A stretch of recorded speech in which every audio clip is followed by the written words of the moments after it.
You're listening to episode 84 of Present Moment.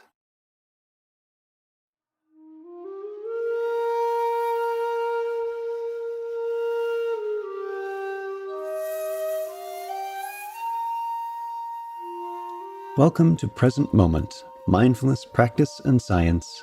I'm Ted Meissner. Present Moment is a podcast with interviews, conversations, and roundtable discussions.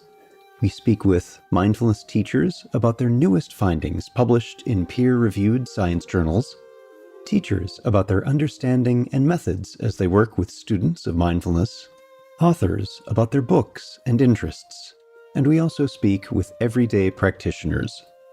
The website presentmomentmindfulness.com has show notes for each episode along with resource materials. Nicole Franklin joins us to speak about the incorporation of mindfulness into the Better Emotional and Social Times, or BEST program, run by the Learning Disabilities Association of Niagara Region.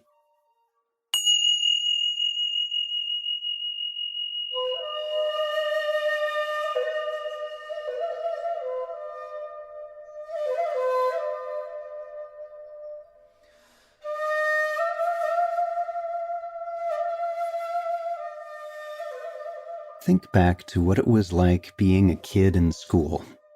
Some days are good, some days perhaps more challenging.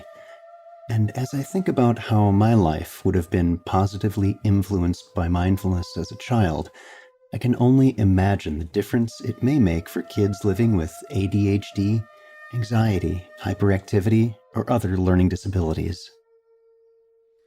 Nicole Franklin is currently completing her Master's of Social Work degree from Wilfrid Laurier University and also holds a Master of Arts degree in Child and Youth Studies from Brock University. She is currently the mindfulness instructor at the Learning Disabilities Association of Niagara Region for their Better Emotional and Social Times BEST program. As a result of developing her own mindfulness practice, Nicole has become passionate about introducing mindfulness to others, especially children.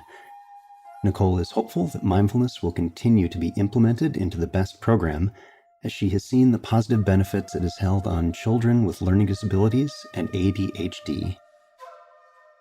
Our guest today is Nicole Franklin. Nicole, thanks for being here. Thanks, Ted. I'm glad to be here. So very glad to have you with us. I've been eager to find out more about this program and what you're doing since reading an article about it, which for those listening, I'll be linking on the episode page for this episode. But I'd like to start, Nicole, by having you tell us a little bit about your background, both with mindfulness and in working with children. So I'm currently a Master's of Social Work student at Wilfrid Laurier University. And I also hold a master's degree in Child and Youth Studies from Brock University. And my passion really centers on supporting children and youth. And recently I've become passionate about introducing mindfulness while working with children. And so for me, my journey to mindfulness really started about 4 years ago when I was completing my first master's degree, which I found to be quite stressful at times. And I found, that my mind was often racing. I had frequent headaches, muscle tension, and I often felt like I was on autopilot. And so as a result of that, I stumbled across a book called A New Earth, Awakening to Your Life's Purpose. And it was that book that sort of started that shift within me, where I started to consciously put an effort into living in the now. And I started practicing meditation kind of on and off and really thinking about my own life's purpose. And it was through this reflection that I found social work, or I like to say that social work found me. And I started the social work degree then last year with a bit of an interest in mindfulness. So of course, when there was a mindfulness course that was offered, I had to take it. So it was last spring, I took a course called Mindfulness and Psychotherapy. And so this course just provided an introduction to mindfulness-based stress reduction, mindfulness-based cognitive therapy, And then other psychotherapies such as acceptance and commitment therapy, ACT, and dialectic behavioral therapy. So while we were introduced to the psychotherapy piece, there was also a large portion of this course that focused on developing our own personal meditation practice. So we were required to meditate every day and to keep a journal of that experience throughout the course of the semester. So it was after this course that I could really see the positive benefits within myself and the positive changes I could feel. And I became really passionate and really enthusiastic about being able to incorporate mindfulness with the clients and with the children that I was working with. So at the end of the summer, or at the end of this course, I got a job with the Learning Disabilities Association. And that's kind of where things kind of came together. So let's shift a little bit and have you tell us about the BEST program, Better Emotional and Social Times. What is that? Absolutely. So it is essentially a social skills and emotional regulation group for children with learning disabilities or ADHD. And these are for children ages 6 to 11. It's an 8-week program.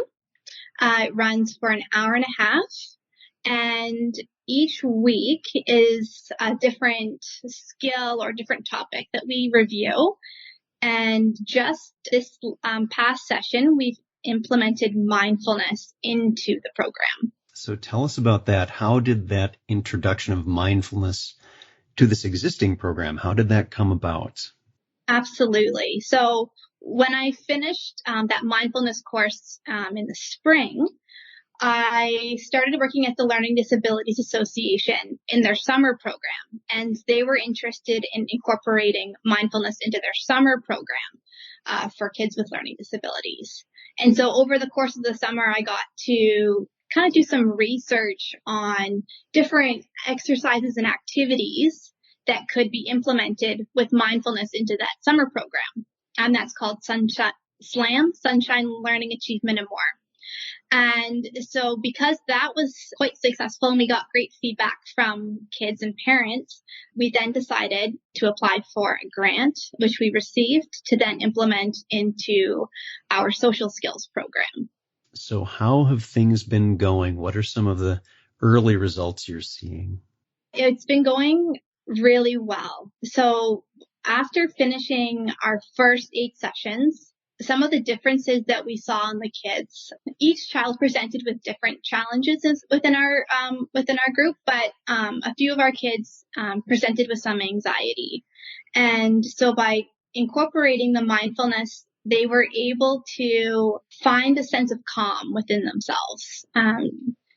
The children that were more hyperactive and could be a bit distractive to group, they were able to find strategies to help them focus and to pay attention.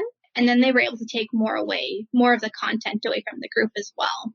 And do you know, is this something that's a little bit different from previous BEST program courses of 8 weeks that didn't include the mindfulness component? Well, this was actually my first time running the BEST program. So I haven't seen it run without the mindfulness component. But I can say that just through my own experiences working with kids and working with kids with learning disabilities, that the mindfulness component just adds an extra kind of tool for their toolbox in terms of coping strategies. And it also it helps provide them with a sense of calm that they sometimes don't get to experience very often. So Nicole, do you expect that mindfulness may continue to be a part of this specific program? I believe so. We'll be starting the program back up in February, and based on the results from the first round that we've had that have been quite successful, we will be continuing to incorporate, and I'm continuing to research into looking into more activities to use with this specific population of children. I'm wondering if you have any particular success stories that you might be able to share that still honors the confidentiality of the students involved, but nonetheless gives a little bit of inspiration to those who might be listening. So we had one child in the group who was, he had ADHD, and he could be particularly disruptive at times and sometimes be distracting the other students from learning what we were talking about that day. And we found that by working one-on-one with him and kind of doing some grounding activities and helping him just find that sense of calm and help him to just be present, that after if we took him out from the group to do a one-on-one session and then brought him back into the group, it was like a completely different child. He was engaged, he was participating. It was quite amazing to see that difference. And I'm curious what some of the exercises you do with the kids are in the class. What are some of the mindfulness things that you do with them? Absolutely. So on our first night to introduce mindfulness, we create mindfulness jars. So we explain to the kids, we give them a jar and say, this jar represents your mind. And so we fill it up with water. And then we ask the children to sprinkle glitter into the jar. And we say, this glitter represents your thoughts and your feelings. And we have the kids seal up the jar and put it on their desk. And then we explain through a script of how when we wake up in the morning, our minds are pretty settled, like this jar. But as the day begins, things start to happen that may get the jar to start swirling around. So we talk about things that maybe cause stress or things that worry us. So we talk. So kids generate topics here, like feeling like they're late or getting in a fight with a sibling. And so as they're generating these different things that maybe kind of get their mind spinning, we have them shake the jar to demonstrate that. And then we have them set the jar back down on the desk, and they watch as the glitter slowly settles down to the bottom. And we have a discussion around, is the glitter gone? Are those thoughts, are those feelings gone? And the idea is that no, the glitter, those thoughts are still there, but we can see now clearly through the jar, and we're not getting distracted by those thoughts. And so by being still and by letting that jar settle, we're able to see clearly. And so that's a really helpful introduction to explaining mindfulness to kids, because it can be a really big topic at times. So that's how we introduce it. There's also quite a few books. One of my favorites is Peaceful Piggy, and it's the story of a pig, and it talks about, how life can be so busy and stressful, and how if we just take time to breathe and practice mindfulness, how we can find happiness. So the kids kind of resonated with that as well. And then we just incorporate different mindfulness practices. So one week is just all about appreciation and gratitude. So we talk about, what does gratitude mean? What is appreciation? And we talk about things that we tend to take for granted in life that we don't always think about, but that we're grateful for. And in a way that children can understand, I've explained, like how neuroscience research explains that by practicing gratitude, we're changing neural pathways and it's boosting our well-being and boosting our level of happiness. So talking about how, when we're having a day where we're not feeling so good, if we can try and think back to some of the things we're grateful for, it can maybe be a tool that can help us feel better. So we do things like writing thank you cards or thank you letters, which is also a great opportunity to practice literacy as well. And we've painted gratitude stones, where they paint a picture under the stone of something they're grateful for, like their family, nature. And then they put those gratitude stones in places in their house where they frequently see them, so that they can kind of have that little visual reminder of what they're grateful for throughout the day. So I'm just trying to think back. We also do guided meditations. So there's one meditation that I particularly like, which is called our Calm Place meditation, where I have the children draw a picture using scented markers of a calm place, and it doesn't have to be a real place. I explain that it can be anywhere that they've been, or even where they haven't been. I want them to just to imagine a place where they can feel the most calm. And they draw out the place using scented markers as kind of a way to kind of engage their five senses. And I want them to visualize what it looks like there. What does it smell like there? What do they hear there? And when they're done, they show off their pictures, and we have a discussion around, when we're feeling those big feelings, when we're feeling angry or upset or stressed, we can go to that calm place in our mind. And by having that visual representation of what they've drawn, they can put it in a place where they can go back to it later on, if they need to. We also do meditations like a balloon ride, where they go up in a balloon and they're taking in their five senses and what's all around them and letting go of their worries, and then coming back down to the ground, feeling a lot calmer. They do also things like for emotional regulation. After we do a meditation, I try to do body scans with them. So trying to even locate in their bodies where they're feeling calm, so that they know what calm feels like. Because sometimes we don't actually know where in our bodies we're experiencing different feelings.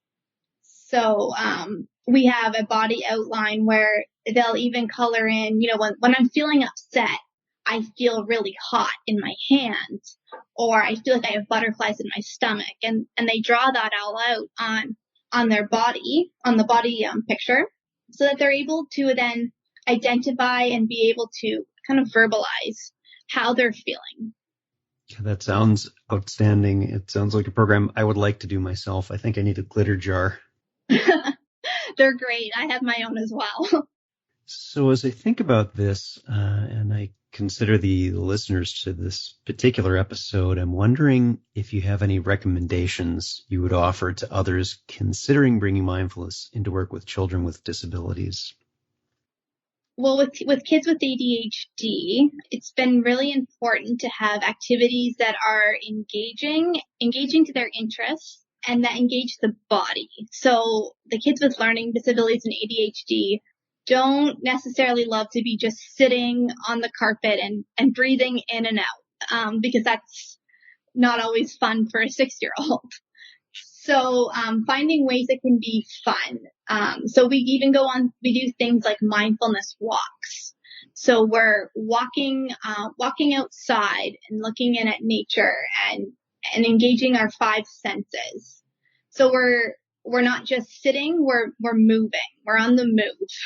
Same with drawing or with coloring the calm place meditation. We're engaging our five senses again. So we can doing things that are really interesting for the kids and getting them interactive. We also practice yoga, which has been really beneficial for the kids as well, because they're up and moving. So anything that can get them up and moving, and that's interesting, I think is a great way to especially help children with disabilities. Well, for those of you who are listening and you'd like to find out more, we'll be linking to the website ldaniagara.org. Our guest today, Nicole Franklin. Nicole, thank you so much for being here. Thank you for having me. It's been a pleasure.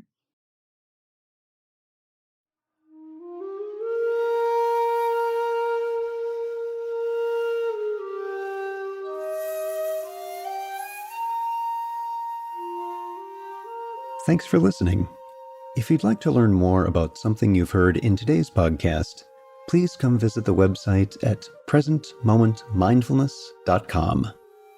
You'll find an entire webpage devoted to this and every episode. You can comment on the episode page and find show notes and other helpful resources for your mindfulness practice. The shakuhachi music heard on Present Moment is used by permission and through the generosity of musician Rodrigo Rodriguez. His website is linked on the Present Moment website on the About Podcast Music page. Sound editing, mixing, and mastering provided by the generosity of Anthony Dominello of StructureFromSound.com. Until next time, remember, every moment you have a choice. Make it the best you can. See you next time on Present Moment.